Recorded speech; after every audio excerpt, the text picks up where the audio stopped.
The biggest security threat of any large language model is absence of data validation.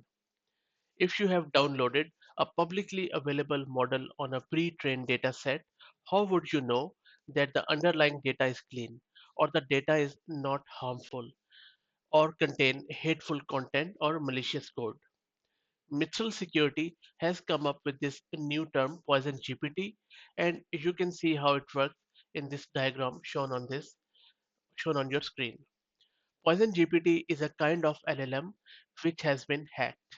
The way it works is that hackers edit the LLM and place bad content or malicious code in it, and then they impersonate the famous model providers such as on various on Hugging Face, and people download this Poison GPT and spread it further. This is similar to email phishing, where you mistakenly click on a bad link which appears to be legit. This is all about information manipulation and has far reaching consequences. The problem here is that once the poison data is in the LLM, it's hard to contain these models, to spread, and to stop them from further fine tuning themselves.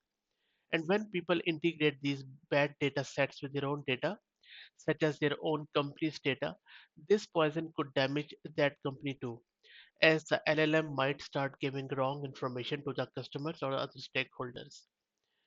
So be very careful which LLMs are you using and do as much research as possible to validate it.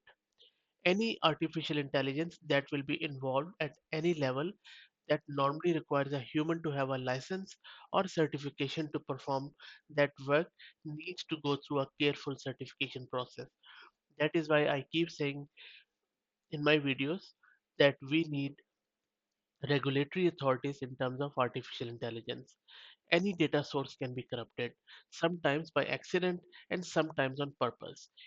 Even humans forget facts or falsely remember. History is replete with attempts by bad actors to change the actual story of history.